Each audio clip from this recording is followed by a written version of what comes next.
Welcome back to UAP Studies. Today, my guest is Vinnie Adams from the Disclosure team. Vinnie is joining us from the UK, and he's graciously enough accepted my invitation. I'm pretty sure that I threatened him that I would divorce him if he wasn't on the podcast this year, jokingly on Facebook. So it's awesome that he agreed to come on. Louis, you join us again as co-host on this podcast. My man, how you doing? I'm doing really good, brother. How are you? Oh, I'm good. I'm really excited about our guest today. I'm excited about the topics that we're going to cover, and a big fan of this podcast. If you've lived under a rock for the last few years and you haven't heard of the Disclosure team, do yourself a favor, go watch a podcast. It's on YouTube. It's pretty much everywhere. I think Instagram, Twitter, you can't miss it. Just type it into your Google search and it will pop up. So Vinnie Adams, welcome to the show, brother. I noticed I've done some research and looked through some of your previous guests, and you've had some of the big names, in the UAP world, so to speak. You've had Lou Elizondo and Tim McMillan, who's been on our show a couple of times. Thomas Winterton from Skinwalker Ranch, also been on our show. So a lot of those people, their names are prevalent right now. Skinwalkers are sort of making a comeback as well. So I just wanted to ask you, have you had any I don't want to say favorite guest because I don't want to put you in that spot, but were there anyone that, you kind of got drifted away with and you thought, I really enjoyed that. I didn't expect that from this person, or maybe they brought up a certain topic that you're really fond of and it just kind of turned into this really awesome recording. Have you had any of those moments, either starting out or recently? I have indeed. And first of all, let me just say thank you so much for having me.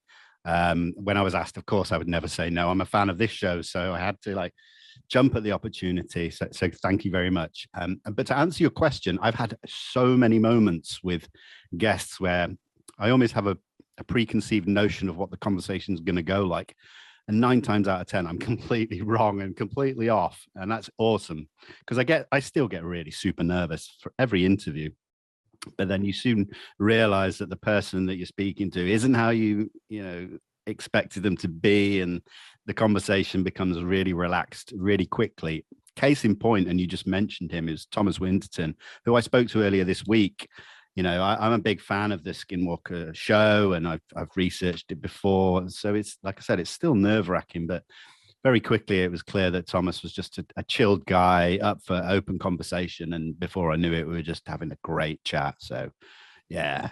Yeah, we had a moment like that last week with Sean Cahill. He's had pretty well a similar interview every time he's been on. A lot of times he's with Lou Elizondo and they're chatting, but we were joking around about, hey man, it's a safe space, just go there. And he's like, well, all right, I'm going to tell you something I've never told anybody. I pretty much saw UAP and I saw the pilot. Okay, there, I said it. And we felt really blessed that he chose us to make that revelation, right? Even if it's something that's not, super groundbreaking or earth shattering. It's still, if he wasn't comfortable and if he wasn't enjoying the exchange, it wouldn't have happened. Right. So yeah, for me, that was a moment I had recently that was, made us feel good, gave us a little tear. Right. So I still get nervous. Absolutely. Like even today I was nervous. Like I'm nervous at every interview because you never know how it's going to go.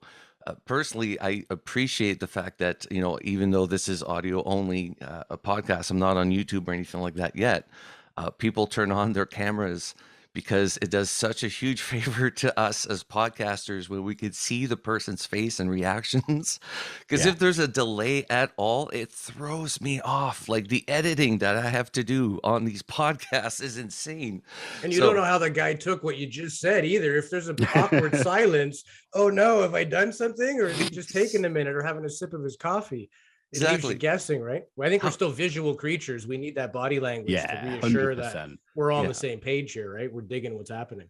Yeah. Otherwise, it's like a phone call. You just can't gauge how the other person's, on the other end is receiving it. So, my question to you would be, what got you started in UAPs?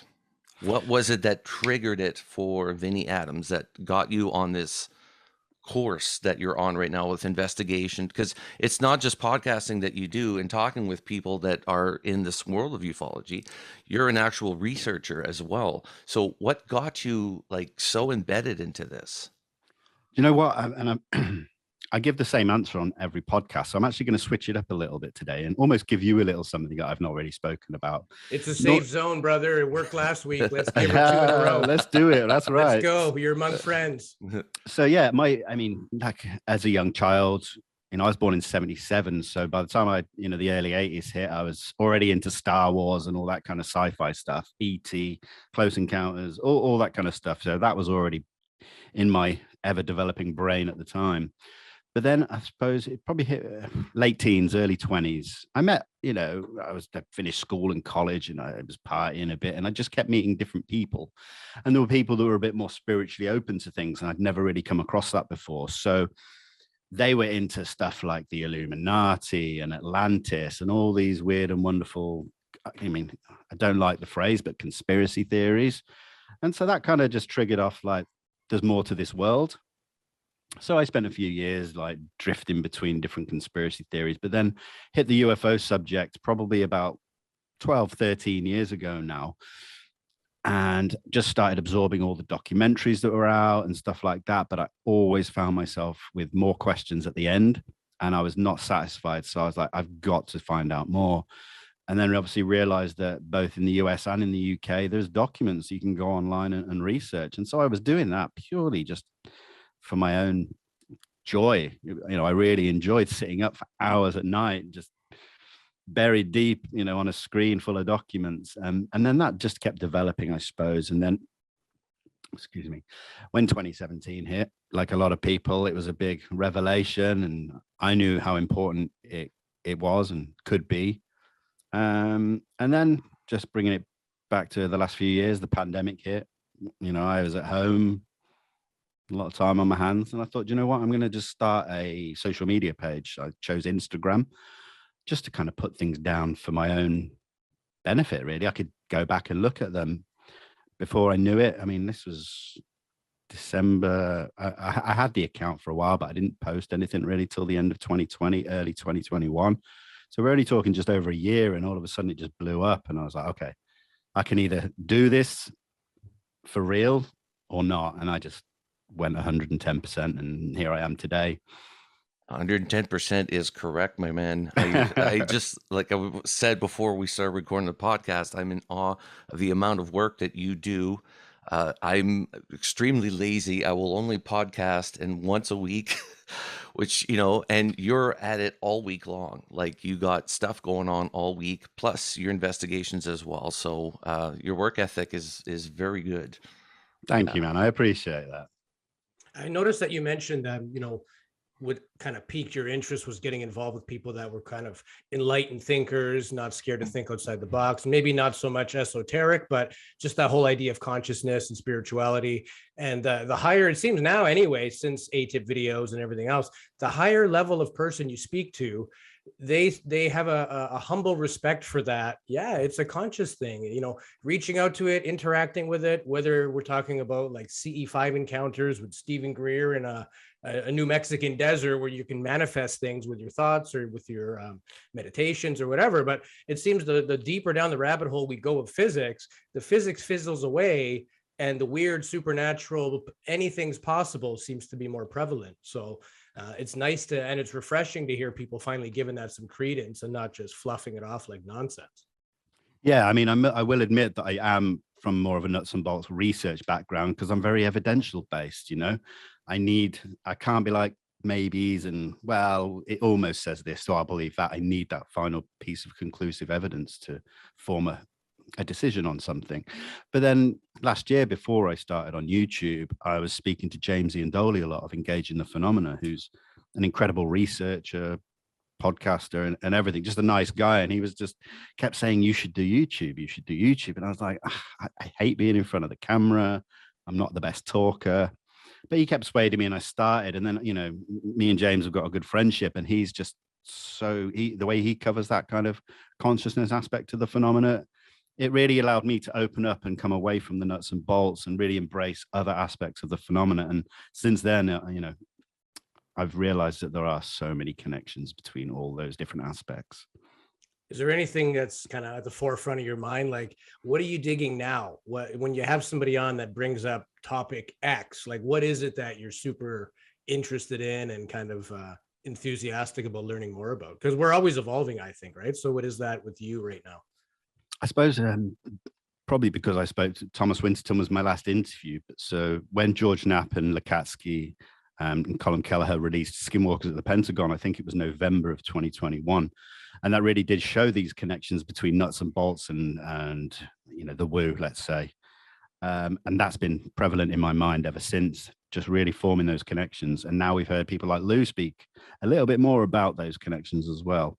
Sean Cahill, he's a very spiritual guy, and he appreciates those things as well. So to me, it's just forming those connections and finding more evidence, data, information. So yeah, I think that's what's been on my mind, because Skinwalker Ranch, as much as I'm a fan of the TV show, I was a big fan of George Knapp's first book, the work done by NIDS back in the sort of 90s. And then obviously with all the ORSAP data, it's a treasure trove. I just wish we had more, because I know there's more out. Well, not out there, it's hidden, but yeah. We're basically right there. I mean, we've gone down the Skinwalker Ranch rabbit hole, and in fact, we have George Knapp and Colin Kelleher on next week to discuss just that, their new book. So it's funny how things come out.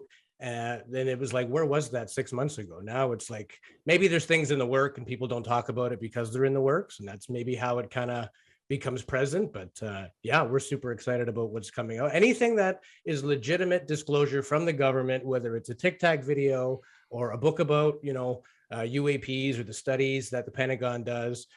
My first notice of that book actually was on the very back, because Jason and I bought a copy. We like to support our guests and read their latest book. And on the back, it said this book has been released and the information has been approved by the Department of Defense. And I thought, well, that's a bunch of bullshit. Like, these guys filtered the book. What kind of book is this? And I took it the wrong way. And I've heard George Knapp on another podcast, and he said, like, we wanted to make this thing thick, and the government said no to 85% of it. So absolutely, it's a bit filtered because it's a legitimate thing. Yeah. They weren't going to give them carte blanche and let them write whatever they want about it. So at first I was kind of turned off by it. And then I thought, hey, you hit a nerve there a little bit, because they went through it and wanted to have their final stamp of approval. So that tells me that there's some validity to what they're talking about, right?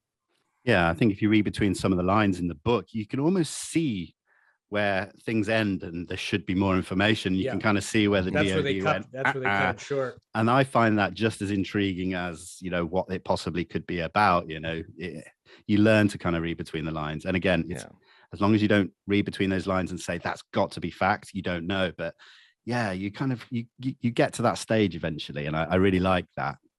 It throws up a lot of questions. It's like puzzle pieces with ufology. You get a little piece here, a little piece there, and sometimes they don't match. They're going to be for another section of the puzzle, but you got to hold on to it, and eventually you get a big picture. And that's really what ufology kind of is over the years. Like even Canada this week, I'm really impressed. They released a bunch of documents on UAPs and UFO activities. You have that, oh man, I'm bad with names, but he's a Canadian politician that's pushing for more disclosure and investigation into, oh man, what's his name? It's going to kill me. Yeah. So I've been speaking to Victor Vigiani these last few days about it, because Victor's coming on in a few weeks. And he was just sending me some information, and I had looked into it already. Picked the wrong email where it just says Canadian minister. Bear with me, because it's bugging me if I don't know the name now. I'm one of those guys, Well, we can give some thanks to Paul Hellyer. He was the first high-ranking Canadian military official to actually say something's up, When he responded to a craft, like he was at home, he got a call from his senior people that, hey, there's something you should probably come check out. And he gets there, and the Americans are already well organized, putting that thing back together. And he kind of realized, wait, I'm the Minister of Defense for the country. How do I not even know what the hell's going on in regards to these things? So, and he was instrumental with the National Press Club meetings too, right? So absolutely. Yeah, it was a shame, when he passed away last year. It really was. The guy's name, I can't find it. I'm sorry. It's just, I will find it later. Is it Haig? That rings a bell. Oh. I know there's an L. You know what? The listeners are probably just going to be like, their toes curling right now. Come on, you should know this. We got a free T-shirt to whoever knows the answer to this trivia question.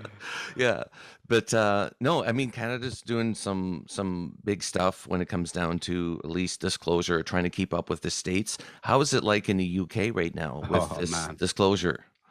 it's bad. It's Is really it? bad. Yeah, I mean, last summer, I think it was just after the preliminary assessment came out of the DoD. There was a few questions spoken about UAP in the House of Lords in the UK, and it was just brushed off like it was nothing. Nothing to see here. No national security issues or anything like that. That's it. And it's pretty much been that since. So I say us, the guys at UAP Media UK have been really trying to push what was happening last year in the US, where people can write to their local MPs and members of parliament to really sort of get the conversation happening, engaging with the press as well. But I think we're at the early stages now where we just need to keep pushing that. And maybe we'll catch up with the US in a few years. But it's just something, it's typical of the UK. We always wait to see what the US does and we follow slowly behind, a bit of time afterwards. So I'm hoping that with the work that we're doing and the engagement that we'll get there eventually. But we're certainly not as far ahead as Canada. And it was Larry Maguire that we're talking about. Woo! I knew you knew it. Larry Maguire. Well, good for Larry. Thank you, Larry, for helping us. Yeah. Representing Canada. Well, what's the general view of the, like, for most people in England and Europe, like what's their view on the UAP? Do they believe this is an actual thing just not being recognized by their governments? Or are they waiting for the government to come out and say something before they're like, oh yeah, I've seen it too? I mean, I can't really speak for the other countries in Europe because I know that they're at different stages. Like France is a lot more open to it than England. But over here, the problem is the media, because we have the tabloids covering it weekly, every few days, but it's really bad Alien, X-Files type headlines. And I've spoken to people who aren't interested in the subject and they've seen these stories, and it's just like, oh, I know what you see and read, and it makes a joke out of the subject, and the stigma and taboo is still there because of that. It needs to stop. But we are luckily engaged with some journalists through UAP Media UK, so I feel like the tide is turning slowly but surely. So we just need to get the big name newspapers, the broadsheets on board. But 2022 is a big year for that aim, so fingers crossed we'll make some traction soon. Probably doesn't help if the only tabloid newspaper putting any info out has a picture of a UFO next to Elvis has been spotted. Yeah, it kind of exactly. it makes it, and maybe some people want it that way, right? Keep it as a joke so that people keep brushing it off and saying there's nothing there.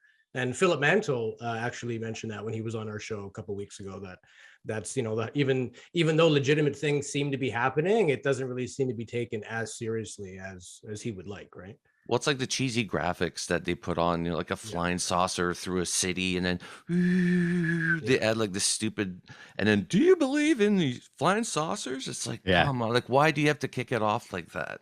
Like, why can't it be just a regular piece of news like everything else? Like, holy shit, this took place today, and here's some videos.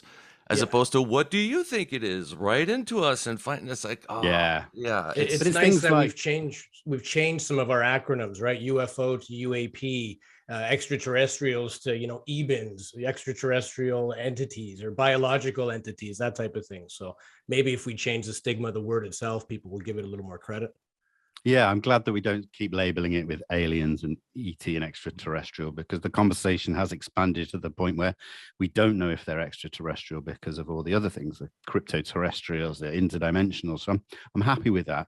I'm happy with the fact that they use UAP because it does reduce the stigma in the conversation. UAP has been around since the 50s, which, some people think, oh, well, why have the government suddenly changed it? They haven't. They've been using it a long time. They're just doing it strategically, which is fine. But again, one thing that just popped into my head was when the National Defence Authorization Act was and the Gillibrand Amendment was announced here and reported on in the UK, we had some good information. We liaised with the newspapers to get some, legitimate information in there, but they still stuck the headline as alien hunters are happy that this new law is coming. And it's like, alien hunters, come on, man. Yeah. It's like giving you a compliment while slapping you at the same time. Exactly. You know what I mean? Like, yeah. So, Vinnie, I got to ask you, you went to Colombia recently. I did, yes. It looks amazing. Do you want to talk a little bit about your trip to Colombia? Yeah. What do you? Are you allowed to talk about What it? happens in Colombia stays in Colombia. There is stuff that we are kind of under a small NDA until the series kind of comes out. But yeah, I mean, I can talk about it. Well, what got the ball going on this whole Colombia trip? Like, how did that come about? So the guy that organizes it all, Ashley Cowie, he's a quite a well-known dude. He's an explorer. He's done a lot of TV shows in the past, on the Travel Channel and Discovery. He's had his own shows. He's featured with Josh Gates on Expedition Unknown. But I say about a year ago, he kind of got into the UAP subject.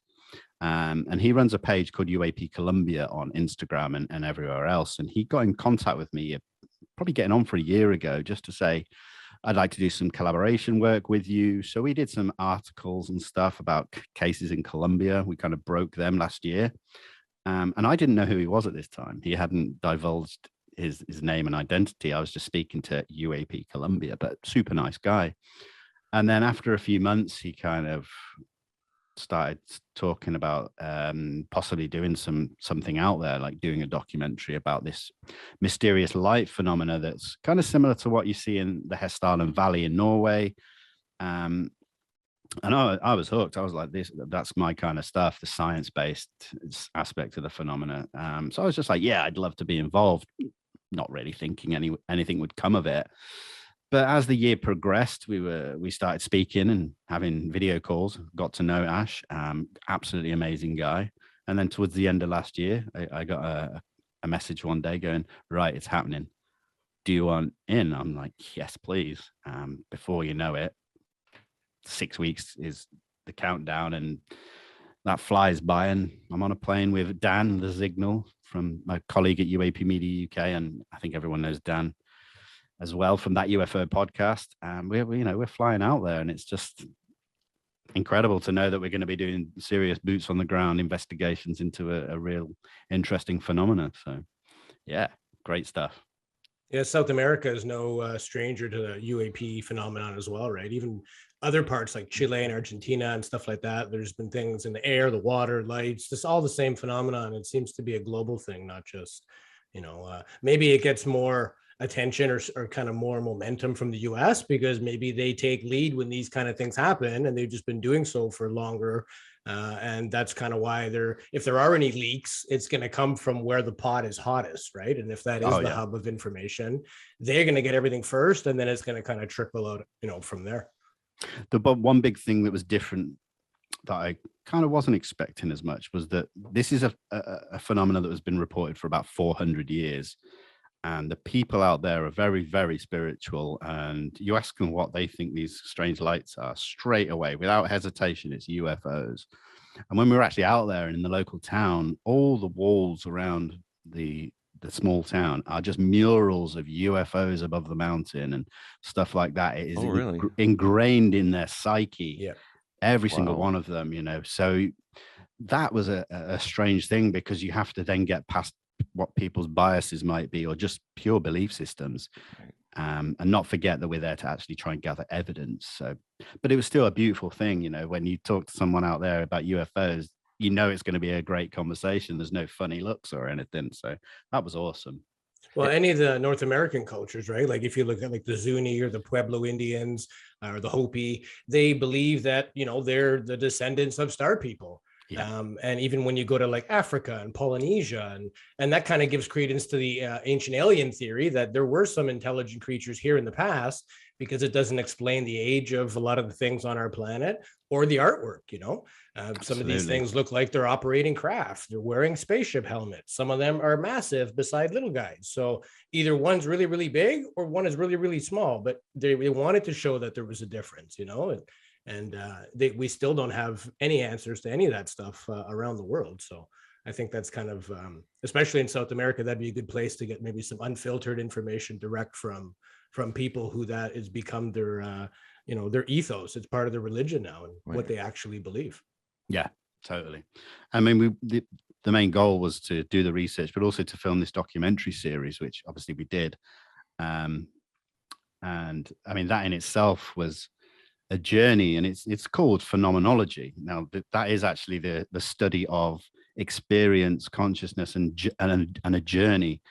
And I think what the documentary series will show is not only the investigation side of things, but the journey that we all took from day one to the end of the trip. And I think that will really shine through, because there was me and Dan, but there was also a group of people, about 4 or 5 other people, very different backgrounds. We had a gentleman from London who he's in international trade, doesn't come from a UAP research background, but was asking great questions. We had a New York judge, 72-year-old lady from New York. So she comes with a very analytical and evidence and asking the right questions about things. And we had a gentleman who works in the US military establishment, top secret SCI clearance. I wasn't able to get much out of him. Lovely, lovely guy. And we formed this bond, this team from so many different angles. And I think that's going to show in the series as well. So like I said, it's just going to be about a journey, but then with a really, really fascinating investigative side as well. So I hope people enjoy it. So I'm curious now, because you go down to Colombia and now you're immersed in this culture that believes that these are UFOs. You see the art on the wall. You're with other people that have the same interests as you. That must have been like an amazing experience. And it's almost like a validation as well that you're kind of on the right track too with like this investigation. Yeah, I mean, we had this really nice big house. We spent every minute of the day together, and the conversations after filming finished were just fascinating about UAP, because me and Dan and we're getting asked a lot of questions by these guys who just wanted to know as much as they could. They were so enthusiastic. And you tell them stuff and they just come out with ideas and conversation points that even I hadn't considered certain aspects of. So it really helped form this cohesion and stuff. So yeah, I mean, it was just great. And when you're surrounded by such beauty as well, it's just an idyllic life, It's like an Indiana Jones thing. Like, I think you made references to that. So yeah, it's pretty cool. Do you have any other faraway destinations kind of lined up, or are there any other hot spots around the world that are worthy of visiting and doing some investigations? I mean, I guess there are. I think this Colombia project is going to continue. Season 2 is going to be filmed in June, so there are already people lined up to go out there. Unfortunately, I'd love to, but I'm a family man. I've got, that to kind of consider first and foremost. So yeah, I mean, I think it's good to give other people an opportunity to go and see it from another angle and then just keep going. So maybe next year I'll be out there again, but there's a lot more work that needs to be done. We need some intense sensor systems out there to really see what these things are. I think that's the next step in the next year or two. So hopefully we'll get there. I'm quite positive. We were lucky enough to have some advice and some private calls with Lou Elizondo and Sean Cahill while we were out there to kind of just see if they thought we were doing the right thing at the right time and stuff. And, they validated what we were doing. Thank those guys. I can't thank those guys enough. They've been a real big help inside that project and outside as well. So yeah, that's just validation that I know I'm kind of on the right track. So yeah. And speaking about group events, I just wanted to ask your opinion. I'm a big kind of enthusiast on the whole idea of like CE5 or close encounters of the fifth kind, group meditations, people all like-minded with the same intention, that are supposedly able to manifest lights or craft or whatever. What are your thoughts on that? Have you spoken to anybody who's been a part of that? I know Stephen Greer's, he's the one that sort of brought this to light with his disclosure television and Amazon type programs. So have you spoken to anybody who's been involved, or what are your thoughts on that? I've spoken to many people. Unfortunately, I don't like the term CE5 because I feel like it's a brand name of something that's been around for a lot longer than when that first came about. It's more like that human cognitive interface with a non-human intelligence. It's not really my side of research, but I certainly wouldn't brush it off. And what you were saying there about more people together, I mean, if it's an energy-based system, then surely the more people projecting something out there amplifies it. Yeah, so I'm all for that, So yeah, I mean, I certainly wouldn't say anything negative about it. I'm not that kind of person. For me, I'd like to see more research, but again, I'm not focusing on it. So, maybe it's out there. Like I said, I have friends that are more into that side of things, and I do speak to them. So I keep a very open mind, and I certainly wouldn't just brush it off because it doesn't fit into my paradigm, let's say. So, and I think that's how most people should look at it before just poo-pooing it. Right. Actually, Vinny, that leads me to my question. I always wanted to ask you, what's your thoughts on the abduction phenomenon? I mean, I would never, ever say to someone it's not true and it didn't happen. If somebody believes that it happened to them, then who am I to say it didn't? It's one of those things where you kind of have to go on testimony only. You can't really research beyond that sometimes. There are cases where there may be physical traces and other aspects of that. Again, it's not really my focus of research. So, when I don't have that information or that knowledge, then I will just take people for their word. Yeah. I think that's the only way you can treat people in a nice way. It's the human thing to do. If they believe it, I believe it. But I'm not going to go shouting from the rooftops that it happened. But I'm an ear. They can talk to me. Yeah. So you're not opposed to the concept of it, Of course. Yeah. I'm not going to judge, I'm not going to Right. judge people for having a belief system that's different from mine. Has anything changed for you though throughout the years of doing this, like, or even researching? Has anything changed for you, like aspects? Like, do you have anything juicy that sort of a shift in thought or opinion? Not really shifting thought and opinion. I guess everything I'm about when it comes to this subject has been about the research and stuff like that. I think when people have seen the upcoming documentary series from Colombia, I think they'll see a slightly different me. Let's put it like that. Right.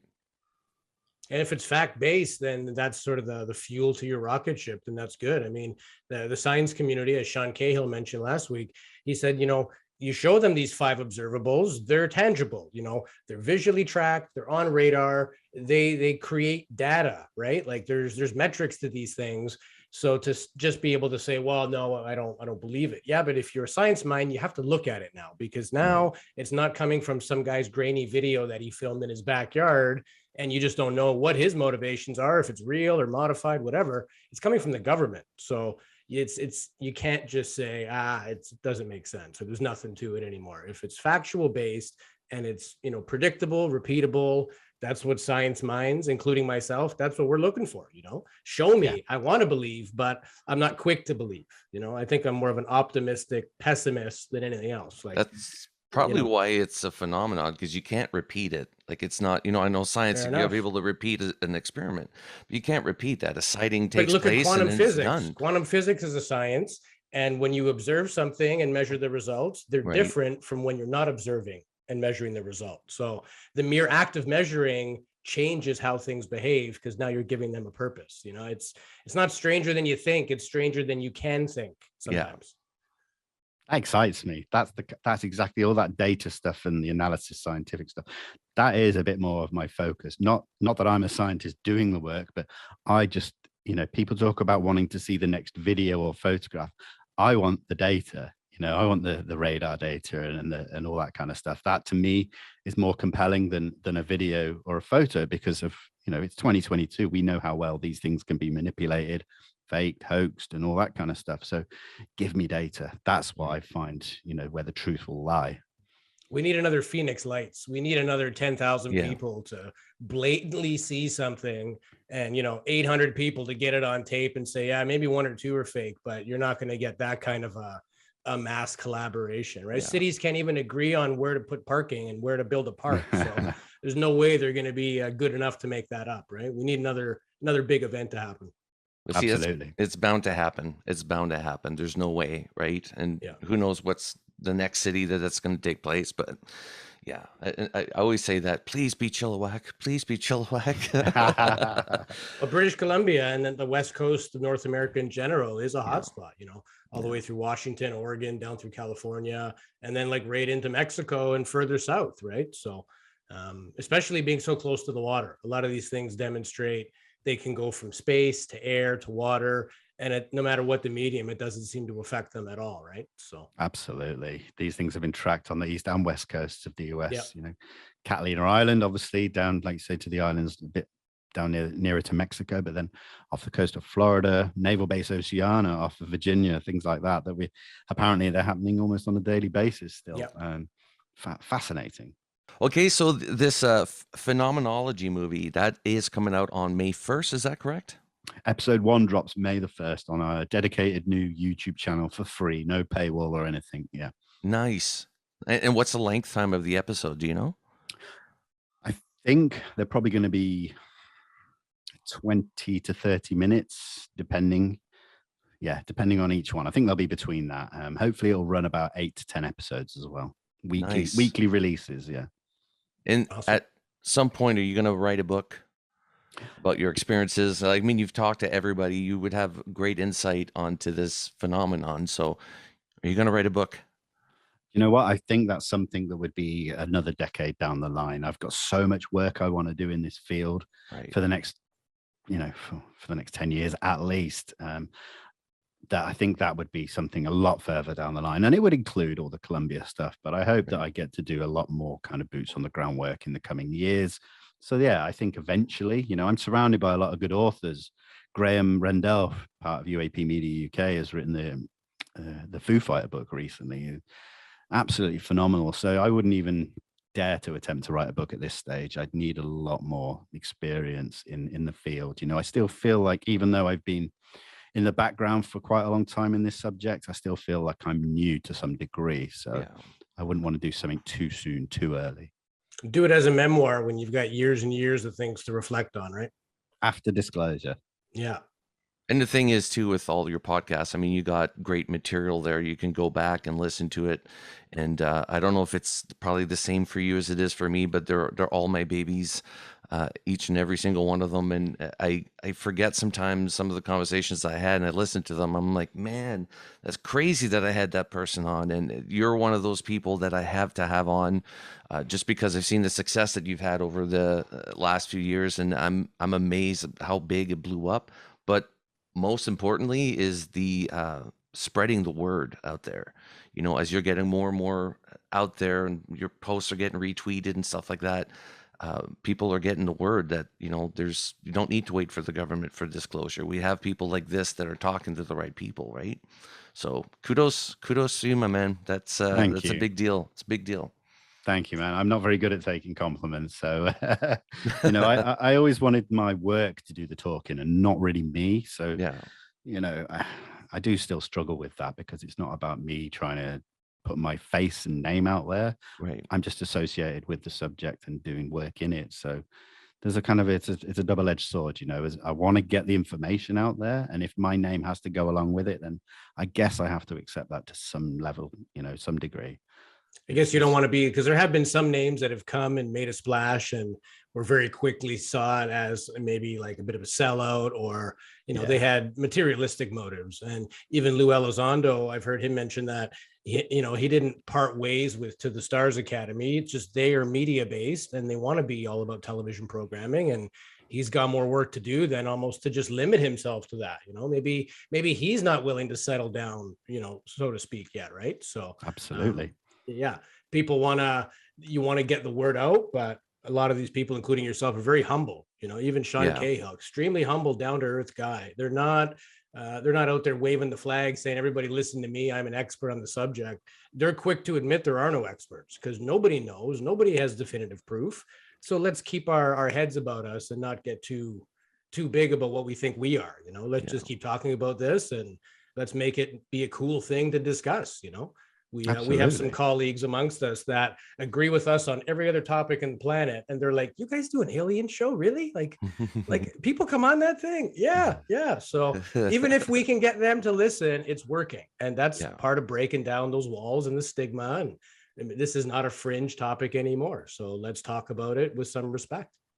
Louis, you absolutely nailed it. Absolutely nailed it. Thank you, brother. You mentioned Lou and Sean. I've been really lucky enough to form good friendships with these guys away from off camera and stuff like that. And it's not about them. People think, well, Lou he's come into this subject as Mr. Disclosure. He hasn't. He's just bringing forward some information. And people look at that in the wrong way, and they put too much emphasis on the person and not on what they're saying or what they're trying to say, because we know that people like Lou can't say what they would really like to say because they're stuck behind these non-disclosure agreements. So I think the focus needs to remain completely and entirely on the data and the information. We've come a long way in the last 4 years, a lot further than we had in the previous, quite a few decades, in my opinion. So, definitely. yeah. It's funny about our community, though, but if you think about it, we wanted somebody like Lou for so long. We wanted somebody to come out from these, clandestine, underground, investigative Pentagon people. We get that. And then we got a bunch of people saying, oh, he's a disinformant agent. And now we got people attacking them. It was such a weird community. Like, we get these things that we wanted, and when we want it, then we pick it apart. So don't we do that with everything, though? We really want to vote this guy in because he's going to make a change. And as soon as he's in, get that idiot out. Yeah. He's a complete waste of time. Did you not just put him in? I don't we got to blame ourselves a little bit sometimes. These people have a job because of our decisions. Yeah. But I see guys like Christopher Mellon or Lou or Sean or anybody that's like, even yourself, you're out there all the time, as humble as you can be, but you'll have people that just, I don't know what their deal is, but they just poo-poo on everything, like you mentioned, and I hate that. Like, it's like, it's solid work. People are getting attacked online, and it's part of the job, I guess. But have you had that at all? Yeah, I mean, when I first started on Instagram last year, and I started getting a little bit of growth, and I'd post something, and someone would come at me with a comment, and I'd be like, oh, I can't have that, and I've got to respond. And very, very quickly, I learned that the best possible thing you can do is don't respond. So now, if you look anywhere across all my social medias and everywhere, you won't see me engaging in back and forths and negative conversations. I keep it I put the information out, and I don't really say much. Yeah, I will engage with positive people. Yeah, who wouldn't want that? I think you shut up a lot of your haters, because when they start seeing the guests and the podcast and the work that you put into it, I think that shut them up for good. Yeah, the thing is, there are certain people out there that just, no matter how much work you put in and how much good information somebody might bring out, they'll still come at you. Oh yeah, no matter what. Trolls are trolls everywhere. Exactly. And the best thing to do is ignore it. Even if you engage with them in any possible way, you're giving them attention and the time of day that they don't deserve. And it may sound harsh to some people, but that's what they're looking for. They're trying to get a rise out of you. They want to know that they pissed you off. That's gratifying for them. Yeah. Because all I know is that if they're spending all their time hating on other people, they're not doing anything positive for the subject. And to me now, that has become like enough for me to know that, let them dwell in their own mess, whatever. Winston Churchill said, if you stop for every barking dog on your journey, you're never going to get to your destination. So keep going. There you go. Love it. My favorite one was from Mark Twain: never argue with an idiot, because they tend to bring you down to their level and beat you with years of experience. That's right. There you go. I like that. When you get in a fight with an idiot, you both look stupid. Right? Yeah. Isn't that the truth? Yeah. Vinnie, where can people find you online? I know I mentioned it earlier, but I will let you have an opportunity or a kick at the can here to promote yourself. Where can we find your work? I suppose my main outlet would be Instagram. It is at disclosure_team. I have a link tree on there where you can find everything else. If you did want to go direct to Twitter, it would be disclosure team_. And then if you just search Disclosure Team on YouTube, you'll see the black and white logo, hopefully. And you can find all my podcasts and stuff on there. I will say I'm also a part of the Anomalous Podcast Network, which is run by Andy from That UFO Podcast. So my podcasts, all my videos and interviews actually are then put out on all the kind of Spotify and Apple podcasts through the Anomalous Podcast Network. Nice. Vinnie Adams, I thank you so much for coming on the podcast. Hopefully this is not the only time. Let's have you on again. I look forward to your upcoming episodes. And again, I encourage any listener, if you haven't watched or listened to Disclosure Team yet, do yourself a favor, go download the podcast right now. Thank you so much, Vinnie. Thank you, Louis. Thank you, Jason.